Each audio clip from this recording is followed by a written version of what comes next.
Knowledge junction 2.0 YouTube channel में सभी साथियों का स्वागत है। साथियों, मैं सौरभ प्रियति।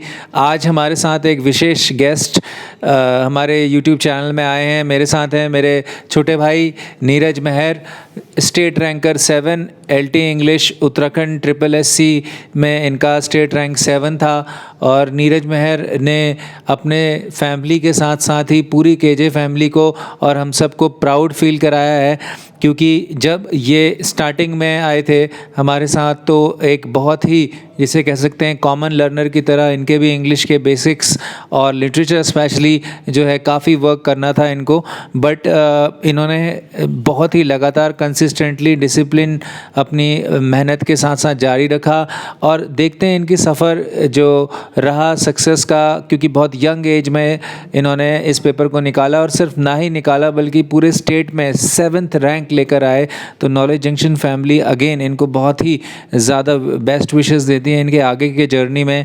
और स्पेशली जैसे कि हम जानते हैं कि LT में भर्तियों को लेकर जो ऊहापोह की स्थिति बनी थी वो भी अब काफ़ी हद तक स्पष्ट नज़र आती है।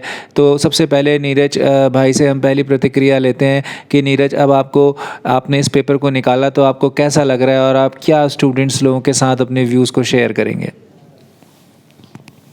Thank you so much sir. मेरा नाम नीरज सिंह महर है। मैं अभी जैसे सर ने बताया मेरी इंग्लिश में 7th रैंक आई थी। ये तो मैं बस इतना कहना चाहूँगा अपने साथियों से जो भी आगे की तैयारी कर रहे हैं कि जो भी आप कर रहे हैं उस पे लगे रहिए। आप दूसरे सब्जेक्ट्स की ओर मत जाइएगा। जो भी आपको अपना लक्ष्य है बस उसी पर केंद्रित रहना है। जैसा कि सर बताते थे कि आप अगर अलग अलग जगह गड्ढा खोदोगे तो पानी निकलने की संभावना बहुत ही कम है, लेकिन अगर आपने एक ही जगह गड्ढा खोदा तो पानी निकलने की संभावना उतनी ही ज़्यादा है। तो इसीलिए आप बस अपने लक्ष्य पर केंद्रित रहें तो आपको आपकी सफलता अवश्य मिलेगी।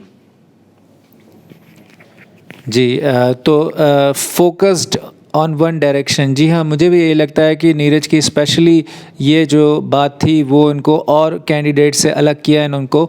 और जो भी इस वीडियो को सुनेंगे या आगे हम लोग देखेंगे तो उन लोगों को मैं बताना चाहूँगा कि स्पेशली नीरज के साथ एक मैंने चीज़ और देखी थी कि ये हाईली कंसिस्टेंट रहे अपनी तैयारी में और इन्होंने अपने टैलेंट को एक दिशा देते हुए एक स्पेसिफिक डायरेक्शन में हार्ड वर्क किया। ऐसा नहीं था कि ये लेक्चर और नेट की तैयारी नहीं कर सकते थे, मगर इन्होंने अपने फोकस में LT को प्राइमरी फोकस दिया और उसके साथ साथ जितना समय मिला उस समय इन्होंने LT का एक क्रिटिकल फैक्टर पेडागोजी को भी तैयार किया। और पेडागोजी में स्पेशली इनका एक जो यूनिक जो एफ़र्ट रहा, मेरे को लगता है कि इंग्लिश में साथ साथ ही पेडागोजी में भी आपने बहुत अच्छा एक डेवलप किया अपने आप को। तो उसके लिए प्लीज़ बताएं कि कैसे स्टूडेंट्स तैयारी करें। सबसे पहले मैं ये बताना चाहूँगा कि जैसे ही मैं नॉलेज जंक्शन में आया तो मेरे इतने ना कोई बेसिक क्लियर थे, ना ही मुझे लिटरेचर का कुछ ऐसा पता था। तो बस मैं आया यहाँ पर और सर के गाइडेंस में ही तो मैंने खुद को सौरभ सर को ही समर्पित दे दिया। तो मैंने कहा जो भी अब होगा सर बताएंगे और मैं उसको बस उसी जो जो बताते रहेंगे बस वैसे वैसे करते रहूँगा। उसके बाद क्या हुआ, सौरभ सर मुझे बताते रहे, मैं वैसे ही करता रहा। सौरभ सर जो जो मुझे टास्क देते गए हम वो करते गए। जो होमवर्क होता था हम वो होमवर्क करते थे। और खासकर रिवीजन सबसे इम्पोर्टेंट चीज़ है यहाँ पे। अगर आप एक चीज़ अगर आप वो करते हैं, आपका अगर कोर्स ख़त्म हो जाता है तो ऐसा नहीं है कि आपने बस वो छोड़ दिया और वो चीज़ें ख़त्म होगी। तो आपको क्या करना है, अगर आपका कोर्स ख़त्म हो जाता है तो उसके बाद जो दूसरे कोर्सेज होते हैं वहाँ भी यहाँ पे डिस्काउंट मिल जाता है आपको इन कोर्सेज़ पे। उसके बाद के जितने भी कोर्सेज होंगे तो आप उस पर इनरोल करते रहिए। उससे क्या होता है कि आपकी चीज़ें और क्लियर होती जाती हैं। जितना आप पढ़ते रहेंगे उतनी चीज़ें क्लियर होती रहेंगी। और एक चीज़ को आप 4-5 बार अगर पढ़ देते हैं तो वैसे ही आपकी सब चीज़ें क्लियर हो जाएंगी और आपका जो और लोगों से ज़्यादा एज मिल जाता है। और बात रही पेडागोजी की, पेडागोजी पे क्या था कि हमने क्या किया, तो उस टाइम लॉकडाउन का पीरियड था और हमारा सब चीज़ें सही हो गई थी, हमारा लिटरेचर लगभग ठीक हो गया था। तो उसके बाद लेकिन पेडागोजी अभी हमने स्टार्ट नहीं की थी और पेपर आने वाले थे। तो एक मेरे साथ की दी हैं, अंजना दी हैं। तो उनका भी लेक्चरर पे हो रखा है, तो LLT भी हुआ था, उनका लेक्चर भी हुआ था। तो हम दोनों ने खुद पे ही क्या किया कि हमने कहा कि एक दूसरे से कुछ क्यों ना सवाल पूछा जाए और एक दूसरे से बातें की जाए। तो हम एक दूसरे से पूछते रहे, बताते रहे, पढ़ते रहे। मोबाइल पे से ही पढ़ते थे और वैसे भी नहीं पढ़ते। तो इससे क्या हुआ, हम लोग आपस में इतने कनेक्टेड हो गए, तो हम लोगों का वैसे भी चीज़ें और क्लियर होगी, और जिससे कि हमें एक पेडागोजी में भी एक एज मिल गया, ताकि और हम औरों से ज़्यादा ऊपर ला पाए अपनी रैंक। अब कितने मार्क्स थे बताइए पेडागोजी? मेरे मार्क्स थे, जैसे 30 नंबर का पेडागोजी होते तो 19 से 20 नंबर थे मेरे उसमें से। और इंग्लिश में? और बाकी के फिर इंग्लिश में थे, तो मेरे टोटल थे 75.5। तो जैसे कि इन्होंने बताया साथियों कि कंटिन्यूअस बैच की इम्पोर्टेंस क्या होती है, ये बहुत ज़रूरी है। ज़रूरी नहीं कि आप एक बार बैच पढ़ के वहाँ पर रुक जाएं या फिर अपने आप को रोक लें। बहुत इम्पॉर्टेंट है कि आप उसी फ्लो में कंटिन्यूअसली आगे पढ़ते रहें और अपने आप को जो है प्रैक्टिस और रिवीजन करते रहें। साथ साथ पेडागोजी में जो नीरज भाई ने बताया कि आपको एक सेल्फ हेल्प ग्रुप जैसा मिल जाता है। केजे में हम लोग देखते हैं अंजना जिनकी बात कर रहे हैं, स्टेट रैंक 4 लेक्चरर में थी वो हमारे केजे से, और साथ ही साथ LT भी क्वालिफाई किया था। तो हम जानते हैं कि साथियों हम लोग केजे में कोशिश रहती है, स्पेशली मेरी पर्सनली, कि हम एक ऐसा बड़ी ग्रुप बनाएं, सेल्फ हेल्प ग्रुप बनाएं, जहां पर हम एक दूसरे को मोटिवेट करके सेल्फ स्टडी करें। तो पेडागोजी के लिए इन्होंने स्पेशली अपने जो एफर्ट्स थे वो काबिले तारीफ़ थे नीरज के। और साथ साथ ये भी बताना चाहेंगे कि जो इंग्लिश में स्पेशली LT में जो कट ऑफ गई, लगभग आई थिंक LT में 68.5 की कट ऑफ गई है, तो ये बहुत ही अच्छे नंबर हैं। और इनके 75 नंबर थे, तो इन्होंने एक तरफा पेपर को कर दिया।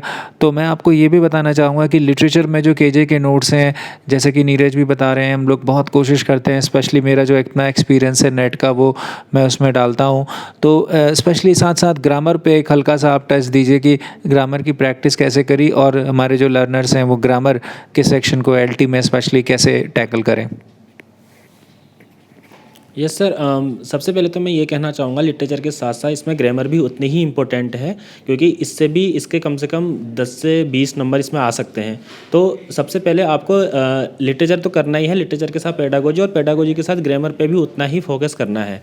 तो मैं बस इतना बोलना चाहूँगा, ग्रामर पे जो सर बताते रहते हैं साथ में, जैसे ग्रामर भी लिटरेचर के साथ साथ सर की ग्रामर की क्लासेस उस टाइम हफ्ते में 2 बार नहीं, एक हफ्ते में 2 बार होती थी, शुक्रवार को और शनिवार को। तो हम उस पर भी करते और उसको फिर हम रिवीजन करते रहते, और उसके बाद सर हमें एक्सरसाइज देते थे, और उस एक्सरसाइज को हम करते रहते थे, बार बार करते रहते थे, बार बार करते थे। इतनी एक्सरसाइज कर दी थी हमने कि हमारा वैसे मतलब अच्छा निकल गया था उसके बाद। ग्रामर में साथियों मैं आप लोगों को बताना चाहूँगा कि 2 तरीके के मेथड होते हैं, थियरी टू प्रैक्टिकल या प्रैक्टिकल टू थियरी। तो जो मेथड मैंने नीरज लोगों के बैच में अपनाया था, या फिर हम लोग लगातार इतने LT लेक्चरर इंग्लिश केजे से निकल रहे हैं, वो मेथड है प्रैक्टिकल टू थियरी।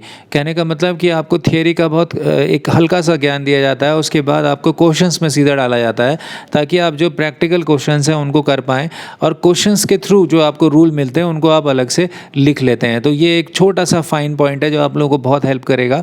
और स्पेशली जो प्रीवियस ईयर क्वेश्चंस ग्रामर में आते हैं उनको आपने, जैसे कंडीशनल सेंटेंसेस हैं, और इसके अलावा आपके जैसे एक्टिव पैसिव है, डायरेक्ट इनडायरेक्ट के जो डिफ़िकल्ट कॉन्सेप्ट्स हैं, तो उसके लिए आपको बेसिक्स अपने साउंड करने हैं, और मेन क्वेश्चंस में जाते हुए जो आपको रूल्स वहाँ से मिल रहे हैं उनको अलग से आप लिख लें। वही इन लोगों ने मेथड अपनाया था। और साथ साथ ऑब्वियसली प्रीवियस ईयर प्रैक्टिस तो बहुत इंपॉर्टेंट है। और लास्ट में जैसे कि नीरज ने भी बताया, जो कि बहुत इंपॉर्टेंट फैक्टर था, वो था रिवीजन। जाते जाते नीरज आपसे एक और लास्ट क्वेश्चन पूछूंगा, क्योंकि आप जानते हैं कि हार्टफुलनेस का एक इम्पॉर्टेंट रोल रहा हमारे केजे फैमिली में, और हम जितने भी कैंडिडेट्स निकले उसमें से लगभग 70% of the students they used to do heartfulness meditation. जो सक्सेसफुल कैंडिडेट्स थे उनकी बात कर रहा हूँ मैं, 70%, जो कि एक बहुत बड़ा रेशियो है। और हमने इस रिपोर्ट को इनफैक्ट बताना चाहेंगे कि अपने हार्टफुलनेस के जो हमारा जो सेंट्रल जो हमारा वर्ल्ड हेडक्वार्टर्स है कान्हा शांतिवनम हैदराबाद, वहाँ पर भी जो कि हार्टफुलनेस के ग्लोबल गाइड है, वहाँ पर कमलेश डी पटेल दाजी, जिनको हम प्रेम पूर्वक कहते हैं, उनको भी भेजा था, और उन्होंने भी इसको बहुत ही ज़्यादा अप्रिशिएट किया था।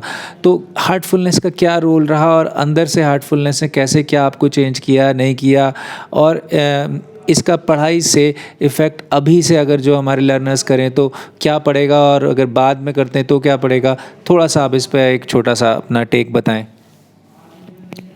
हार्टफुलनेस ध्यान का मेरी ज़िंदगी पे बहुत ही बड़ा प्रभाव रहा है। जैसे ही मैं नॉलेज जंक्शन में आया मुझे हमेशा से ध्यान था कि मुझे वो करना है, ध्यान लगाना है, करना है, लेकिन मुझे पता नहीं था करना कैसे होता है, क्या करना होता है। तो मैं क्या करता था कि जैसे जो मोबाइल होते थे, मोबाइल से ही कुछ ना कुछ ऐसे चला लिया, क्लिप चला ली, उसी को सुनते रहा, पर वो कभी ऐसे अंदर से आया नहीं कि मुझे करना क्या है, ये ध्यान होता क्या है। लेकिन उसके बाद जब मैंने एक बार सर से बोला कि सर मुझे ध्यान करना, मुझे लगा क्या पता इस पर कॉस्ट होगी, कोई इसका प्राइस होगा। सर ने बोला नहीं, ये तो बिल्कुल एक फ्री ऑफ कॉस्ट है, तो बहुत ही बढ़िया बात है, आप आइए। तो मैं सर के थ्रू हार्टफुलनेस ध्यान पे गया। उसके बाद जो मेरी ज़िंदगी में जो परिवर्तन हुए मैं आपको बताता हूँ। मैं पहले जो मेरा ध्यान था मतलब बहुत ही चंचल किस्म का था। सर भी कहते रहते कि तुम थोड़े चंचल हो करके तो इधर उधर ध्यान जाते रहता है तुम्हारा। तो बस उस चीज़ को टैकल करने के लिए फिर पहले मैंने ऐसे शुरू किया, लेकिन धीरे धीरे ध्यान करते रहा। लेकिन फिर उसके बाद जब एक टाइम ये आया कि मैं ध्यान से पूरा खुद पे इतना प्रभाव ला सका कि मैं बहुत ही शांत बन गया। और अगर मैं अभी जैसे मेरे साथ के लोग होते हैं वो भी कहते हैं कि यार तुम बहुत ही बदले हुए लगते हो इस टाइप से। तो मतलब वो खुद ऐसा नहीं कि ख़राब तरीके से बदले हुए लगते हो, तो उन्हें लगता है कि बहुत ही मतलब एक अलग ही तुम लेवल अप कर चुके हो, इस टाइप से बोलते हो। मुझे तो पता नहीं चलता, तो मैं कहता हूँ हाँ हो सकता है ऐसा। तो मैं इस पर बहुत बड़ी वो बात कहना चाहूँगा कि हार्टफुलनेस ध्यान आपकी ज़िंदगी को पूरी तरह से अच्छे रूप में बदल सकता है।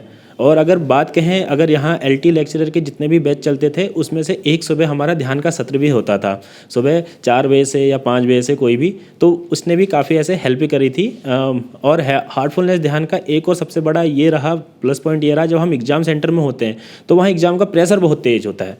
वहाँ हम क्या करते हैं, हम ईजी सवालों को गलत कर सकते हैं। वहाँ पर सबसे मेन प्रॉब्लम यही है। लेकिन ध्यान से क्या होता है, आप वो ईजी सवाल भी सही कर सकते हो क्योंकि आप बिल्कुल फोकस्ड रहते हो अपने एग्ज़ाम पे। Thank you sir. जी बहुत बढ़िया। तो मेडिटेशन का जो हम पर प्रभाव होता है बदलने का वो तो है ही है, उसके साथ साथ कॉम्पिटिटिव एस्पिरेंट के पॉइंट ऑफ व्यू से भी इन्होंने बताया कि एग्ज़ाम सिनेरियोज़ में जो हमारा टेम्परामेंटल प्रेशर होते हैं जिसमें हम कई बार पैनिक करके गलत कर देते हैं, उन रिएक्शंस को भी ये बेटर करता है। और सिर्फ नीरज का ही ऐसा नहीं कहना है, कई लोगों के इंटरव्यूज़ लेने के बाद मैं आपको ये बात बता रहा हूँ कि मेडिटेशन ने उनको एग्ज़ाम सिनेरियोज़ में काफ़ी रिलैक्स किया और जिसकी वजह से वो अपने जो लेवल था उसको ऑप्टिमाइज़ कर पाए, मैक्सिमाइज़ कर पाए। हो सकता है कि इनका लेवल 60-65% का हो मगर ये 75 लेकर आए, तो इन्होंने मैक्सिमाइज़ किया अपने एफ़र्ट्स को, ऐसा मुझे लगता है। और मैं खुद नेट इंग्लिश को इतनी बार निकाल चुका हूँ, तो मुझे लगता है कि अब मेडिटेशन से वो चीज़ और भी ज़्यादा ईजी हो गई है। बहुत ज़्यादा ईजी तरीके से मैंने अपना एक किस्सा बताया था जिसमें मैं 3 घंटे के पेपर में आधा घंटा सो भी गया था क्योंकि मुझे उस समय थोड़ा टायर्डनेस महसूस हुई, but still I qualified that night paper. तो मैं क्या कहना चाह रहा हूँ कि मेडिटेशन एक हमारे अंदर की जो पावर है वो अंदर से बाहर लाता है, और बाहर की जो पावर्स होती हैं वो बाहर से अंदर हमें प्रभावित करते हैं, लेकिन मेडिटेशन अंदर से बाहर की ओर ले जाता है। और that's the best part about Heartfulness meditation. I think that it changes us from with in, slowly but surely it changes us. So thank you so much Neeraj for giving your valuable time, and also I would like this interview to go far and wide, and let this be a motivation for all the students who were very common learners, who were very beginners, but they did not accept defeat. They started they started their journey in a perfect manner, and then consistently and with lot of efforts, just like Neeraj Meher. You can also get this name up in the next LT exam. So with all the best wishes to all the aspirants, this is Saurav Priyati. See you in my next video. We will be coming up with such beautiful stories. Thank you.